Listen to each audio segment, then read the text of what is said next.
حدیث مبارکہ میں ہے کچھ لوگ بیمار ہوتے ہیں ان کے گناہ معاف ہو جاتے ہیں، اور جب بیماری سے صحت یاب ہوتے ہیں وہ اس طرح گناہوں سے پاک ہوتے ہیں جس طرح اس دن پاک تھے جب اس کی ماں نے ان کو جنم دیا تھا۔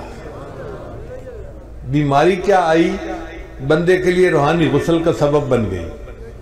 پھر دنیا میں کوئی پریشانی آتی ہے، مصیبت آتی ہے، بندے کو ٹھوکر لگے، گناہ معاف، حتیٰ کہ اگر اس کا چراغ جلتا ہوا بجھ جائے تو اس پر بھی گناہ معاف ہو جاتے ہیں۔ تو اتنی چھوٹی چھوٹی پریشانیوں پر اللہ گناہ معاف کرتے ہیں۔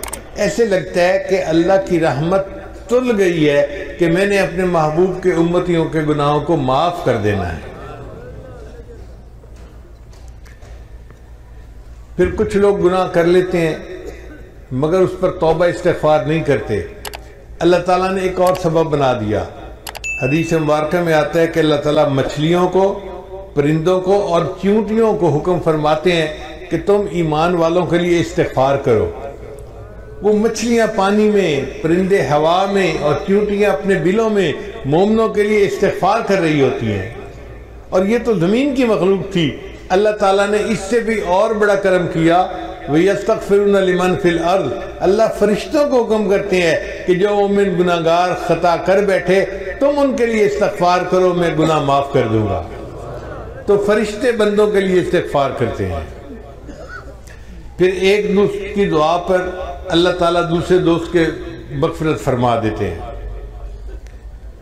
پھر دیکھیے جمعہ کے دن اللہ تعالیٰ پورے ہفتے کے گناہوں کو معاف فرما دیتے ہیں۔ حدیث مبارکہ میں آتا ہے کہ رمضان مبارک میں اللہ تعالیٰ پورے سال کے گناہوں کو معاف فرما دیتے ہیں۔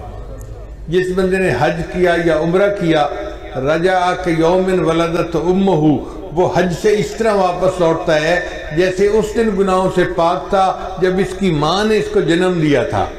اللہ اس طرح گناہوں سے بندے کو پاک کر دیتے ہیں۔ حدیث مبارکہ میں آتا ہے کہ جو عورت اپنے خامن سے حاملہ ہوتی ہے تو جس لمحے اس کو حمل ہوتا ہے زندگی کے پچھلے سب گناہوں کو اللہ معاف فرما دیتے ہیں۔ پھر وہ جب بچے کو جنم دیتی ہے تو بچے کو جس وقت جنم دیتی ہے دوبارہ اس کی زندگی کے سب گناہوں کو معاف کر دیا جاتا ہے۔ پھر وہ بچے کو دودھ دیتی ہے، پالتی ہے۔ اب یہ بچہ جب بولنے کے قابل ہوتا ہے، اگر یہ بچہ سب سے پہلے اللہ کا نام زبان سے نکالے، اللہ تیسری مرتبہ پھر اس کے زندگی کے سب گناہوں کو معاف فرما دیتے ہیں۔ تو اس سے تو پتہ چلتا ہے کہ اللہ تعالیٰ کی رحمت تل گئی ہے بندوں کے گناہوں کو معاف کرنے کے لیے۔